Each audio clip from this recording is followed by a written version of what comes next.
इयत्ता 8वीं 10वीं 9वीं कक्षा के सभी छात्रों के लिए ये जो आज हम नया भाग शुरू करने जा रहे हैं, यह भाग तीनों वर्गों के लिए महत्वपूर्ण है। और आज हम उपयुक्त लेखन का भाग जो है उसमें से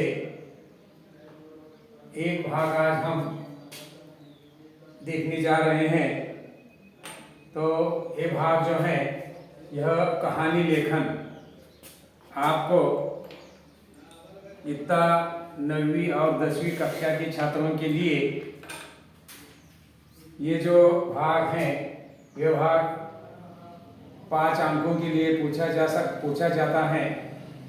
8वीं कक्षा के लिए ये 3 अंक के लिए भाग ये पूछा जा सकता है और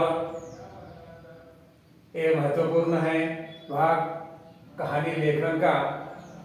और ये कहानी लेखन जब आप करते हैं तो हमें इस कहानी लेखन करते समय कई बातों की ओर ध्यान देना आवश्यक है, ताकि ये जो बातें हैं इन बातों के अनुसार ही आपको कहानी का लेखन करना है।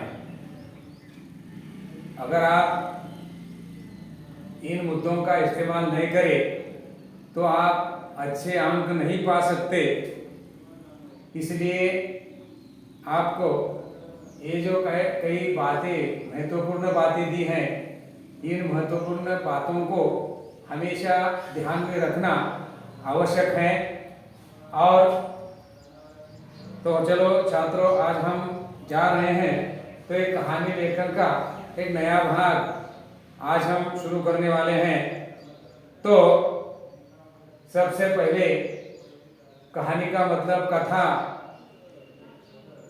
लिखनी है। तो आपको प्रश्न पत्र में कई मुद्दे दिए जाते हैं और उस मुद्दे के अनुसार आपको कहानी लिखनी है। और यह कहानी कैसे लिखनी है, तो यह कहानी जो है यह 9वीं 10वीं कक्षा के लिए 80 या 100 शब्दों में लिखनी है। और कहानी में आरंभ से लेकर अंत तक लिखने के लिए कहा जाता है। और यह कहानी जो है प्रश्न पत्र में जो भी मुद्दे दिए हैं इन मुद्दों के अनुसार आपको कई बातों को इनमें मिलाकर आपको ये कहानी लिखनी है। तो इनके जो कुछ नियम हैं, कुछ महत्वपूर्ण बातें हैं, इन बातों को हमेशा ध्यान में रखना, तब आपकी कहानी रोचक हो जाएगी, भावपूर्ण हो जाएगी और आपको अच्छे से अच्छे अंक मिल जाएंगे। तो चलो छात्रों, हम आज जा रहे हैं कि इन कहानियों में लिखते समय जो महत्वपूर्ण बातें हैं इन बातों को सबसे पहले आपको समझना है। ये बातें जो आपके समझ में आई तो आप अच्छे से कहानी लिख सकते हैं। तो उसमें से पहला जो भाग है रूपरेखा, कहानी की जो रूपरेखा है, यानी आपको जो वहां प्रश्न पत्र में जो मुद्दे दिए हैं इन मुद्दों को आपको अच्छी तरह से पढ़ना होगा और मन में विचार करना होगा इन मुद्दों को हम कैसे जोड़ सकते हैं। तो रूपरेखा जो है कहानी की, उसे सबसे पहले अच्छी तरह समझ लीजिए ताकि आपको कहानी में क्या लिखना है यह समझ में आएगा तो आप लिख सकते हैं। तो दूसरा जो भाग है, ये जो रूपरेखा का विस्तार करना है, रूपरेखा का विस्तार करना है। प्रत्येक कहानी में संकेत का क्रम दिया है और उसके बाद एक के बाद एक मुद्दों का हमें विस्तार करना है। जैसे एक मुद्दा दिया जाता है, दो मित्र जंगल में घूमना, तो हमें यहां क्या करना है, विस्तार कैसे करना है। तो सिर्फ आप इतना ही नहीं लिखेंगे दो मित्र थे। बहुत सारे छात्र ऐसे लिखते हैं कि दो मित्र थे, इतने से ये विस्तार पूरा नहीं होगा। विस्तार करते समय स्थान, पात्र, उनको नाम देने हैं और जो घटना है उस घटना का संक्षेप में हमें वर्णन करना चाहिए और पात्रों में जो भी संवाद होते हैं, यह संवाद के रूप में लिखने हैं।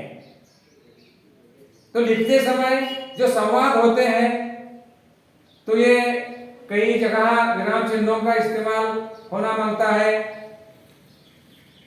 कई अल्पविराम, स्वल्पविराम, प्रश्न चिन्ह, नुक्ता, हाइफन वगैरह बहुत सारे जो इतने सारे अवतरण चिन्ह हैं। जैसे कि मैंने आपको बताया कि दो मित्र थे, दो मित्र जंगल में घूमना, तो उसका विस्तार हम कैसे करें। तो आप उसे ज्यादा बेहतर रोचक बनाने के लिए आपको ये लिखना है। जैसे कि पुराने जमाने में एक ऐसा गांव था और ये गांव एक नदी के किनारे हरे भरे जंगल में बसा हुआ था और ऐसे जंगल के पास नदी थी, नदी के तट पर गांव था। गांव बड़ा हरा भरा था, संपन्न था और ऐसे संपन्न गांव में ऐसे दो मित्र रहते थे कि वे एक दूसरे के साथ बिना नहीं जी सकते। ऐसे दो मित्र उस गांव में रहते थे और एक का नाम रामू था, दूसरे का नाम श्यामू था। ऐसा लिखना है, सिर्फ दो मित्र थे इतना ही आप लिखते हैं, ऐसा नहीं। तो जो स्थान है तो उस गांव को नाम देना चाहिए। उस गांव का नाम हरिपुर था, उस मित्रों के नाम राम और श्याम थे। ऐसा लिखना है। रूपरेखा का विस्तार करते समय इन बातों की ओर ध्यान दीजिए कि घटना क्रम से लिखनी है, स्थान पात्रों को नाम देने हैं और जो भी पात्रों में संवाद होते हैं, बातचीत होती है, संवाद रूप में लिखनी चाहिए। एक महत्वपूर्ण बात है रूपरेखा का विस्तार हम कैसे करें।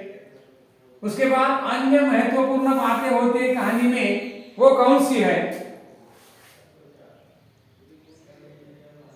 कहानी लिखते समय और कई बातें हैं, तो सबसे महत्वपूर्ण बात यह है कि कहानी पूर्ण भूतकाल में लिखनी चाहिए। कहानी पूर्ण भूतकाल में लिखनी चाहिए। जैसे एक राजा था, दो मित्र थे, यानी पूर्ण भूतकाल में कहानी लिखनी चाहिए। दूसरे कौन से भी काल में कहानी नहीं लिखनी चाहिए। यह महत्वपूर्ण बात है। अगर आप वर्तमान काल में लिखेंगे, भविष्य काल में लिखेंगे तो यह गलत होगा।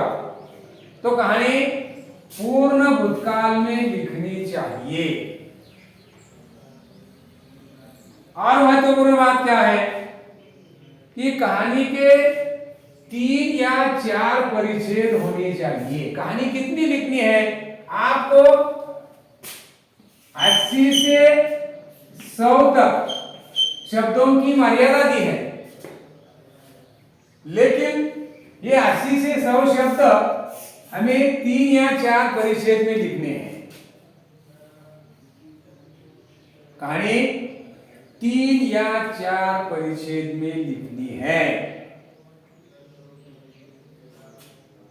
और ये जो कहानी की लिखावट करते समय और अन्य बातों में महत्वपूर्ण बात है कि विराम चिन्ह जितने होते हैं हिंदी में, जैसे कोई एक दूसरे में संवाद बोलते, डायलॉग बोलते हैं, तो सिंगल अवतरण चिन्ह, डबल अवतरण चिन्ह, एकरा दोहरा अवतरण चिन्ह या कई प्रश्न चिन्ह, इसका जो, जैसे कि एक मित्र ने दूसरे मित्र से पूछा भालू ने क्या कहा, तो क्या कहा के सामने हमें एक प्रश्न चिन्ह लगाना आवश्यक है। उसके बाद ये जो जितने सारे अवतरण चिन्ह हैं, इन अवतरण चिन्हों का कहानी में उपयोग होना चाहिए, प्रयोग होना चाहिए। उसके बाद और भी कुछ बातें हैं, जैसे कि कहानी में हमें मुहावरों का इस्तेमाल करना चाहिए, कहानी में हमें कहावतों का इस्तेमाल करने चाहिए, ताकि हमारी कहानी इतनी रोचक हो जाए और पढ़ने वाले को अच्छी लगे, अंक देने वाले का मन प्रसन्न हो जाए कहानी पढ़कर। तो इन सारी बातें जो है, छोटी छोटी बातें, इन बातों को आपको ध्यान में रखकर कहानी लिखनी चाहिए। और जो शीर्षक होता है, आगे का भाग जो है वो शीर्षक, यानी कहानी को नाम देना है। शीर्षक का मतलब कहानी, कहानी की रूपरेखा पढ़ने के बाद, कहानी लिखने के बाद उसे सही नाम देना, सही शीर्षक देना, नहीं बोलना, सही शीर्षक देना चाहिए।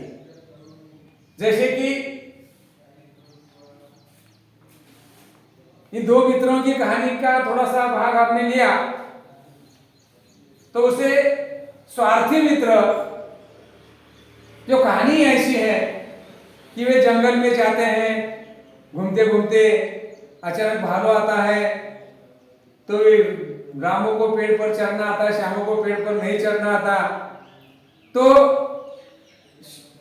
जिसको जो रामू पेड़ पर चढ़ता है, श्यामू जमीन पर लेटता है भालू के डर के कारण। तो भालू आता है, उसका कान सुनता है, मुर्दा हुआ समझकर आगे चलता है, और जब श्यामू ऊपर से नीचे आता है और उसे रामू को पूछता है कि भालू ने क्या कहा, तो यहाँ हमें प्रश्न चिन्ह लगाना आवश्यक है। ऐसी कहानी जो है, तो ये घनिष्ठ मित्र थे, फिर भी भालू आने के बाद एक दूसरे से अलग हो गए, तो ये इसलिए हम इसे स्वार्थी मित्र, ऐसा शीर्षक यानी नाम कहानी को, और वो भी शीर्षक कहाँ देना है, तो कहानी के आरंभ में।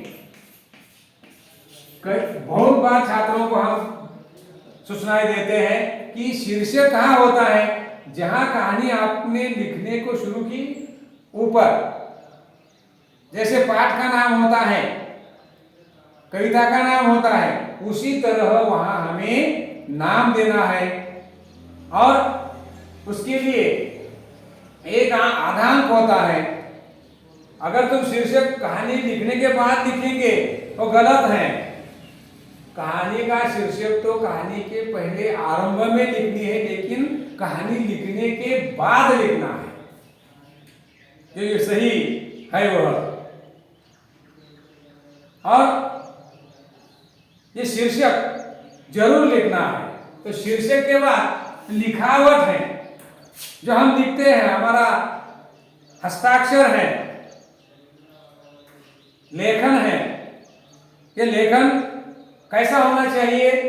स्वच्छ, सुंदर लिखावट होनी चाहिए, पढ़ने वाले को कोई तकलीफ न हो। और जब भी आप लिखावट अच्छी करेंगे तो आप अच्छे अंक पा सकते हैं। अगर लिखावट खराब होगी तो आपको अंक भी उसी तरह मिलेंगे। लिखावट को भी यहाँ गुण है। और सब कहानी लिखने के बाद जो भी सब कहानी को फिर से एक बार पढ़ना है। कुछ का जहां अवतरण चिन्ह रह गया है क्या, कुछ गलत लिखा है क्या, इसलिए लिखावट स्वच्छ और सुंदर सुवाच्य होनी चाहिए। और कहानी का जो आरंभ है, यानी शुरुआत, ये या वातावरण निर्मित करने वाली होनी चाहिए। जैसे मैंने पहले बताया कि कई प्राचीन काल में कई एक गांव था, उस गांव का नाम हरिपुर था। वह गांव एक नदी के किनारे था। नदी के किनारे होने के कारण सब गांव हरा भरा था। गांव के सारे लोग प्रसन्न थे, वैभवशाली थे। और ऐसे ही गांव में दो मित्र रहते थे और उनका एक का नाम रामू था और दूसरे का नाम श्यामू था। ये जो वातावरण निर्मित है, ये पढ़ने वाले को आकर्षित करने वाली वातावरण निर्मित होनी चाहिए। तो कहानी का जो आरंभ है, ये आरंभ बहुत बढ़िया ढंग से अच्छी तरह होनी चाहिए। और यदि कहानी समाप्त जब होती है लिखने के बाद, तो एक सीख होता है। सीख जैसे आपने ऊपर शीर्षक दिया, उसी तरह अंत में, कहानी के अंत में क्या लिखना है? सीख लिखना है। यानी बोध उसे कहते हैं, तात्पर्य, बोध या तात्पर्य। इनमें से क्या तात्पर्य निकला? अभी जो हमने कहानी ली थी पढ़ाई के लिए, तो दो मित्रों की, तो उसे हमने नाम दिया स्वार्थी मित्र। लेकिन यहां हमें उस कहानी को सीख देना है। तो क्या सीख दोगे?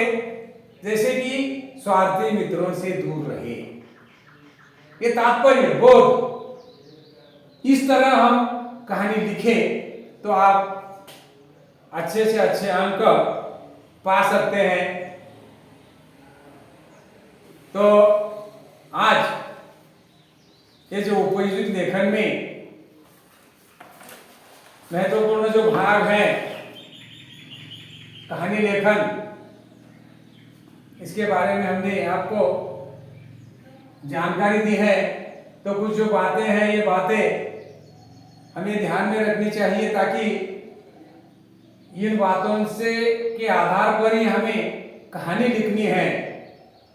छोटी छोटी बातें हैं, रूपरेखा है, उसका विस्तार करना है। उसमें कोई अन्य महत्वपूर्ण बातें, जैसे कहानी भूतकाल में हो, कहानी 3-4 परिच्छेद में हो, कहानी में विराम चिन्हों का इस्तेमाल होना चाहिए, कहानी में मुहावरों का इस्तेमाल होना चाहिए, कहानी में कहावतों का इस्तेमाल होना चाहिए, कहानी का शीर्षक आरंभ में होना चाहिए, सही शीर्षक होना चाहिए, कहानी की लिखावट सुंदर, स्वच्छ, सुवाच्य होनी चाहिए। कहानी के आरंभ की जो शुरुआत है, यानी जो वातावरण निर्मित है, ये वातावरण निर्मित अच्छी होनी चाहिए। और कहानी के अंत में उसे सीख देना चाहिए, तात्पर्य लिखना चाहिए। तो यदि आप इन सभी नियमों का सही ढंग से प्रयोग करें तो आप प्रश्न पत्र में दिए कहानी के माध्यम से आप अच्छे अंक पा सकते हैं। और अच्छे अंक पाने के कारण आप सभी को कहानी भी आज मैंने जो पढ़ाई है, इस पर आपको एक स्वाध्याय की तौर पर आप अपने मन से कुछ मुद्दों को लेना है, कई कहानी लेनी है। और इन कहानी को आपको इन मुद्दों के अनुसार लिखना है। यही आज का स्वाध्याय है और आज हम यहाँ रुकते हैं। धन्यवाद।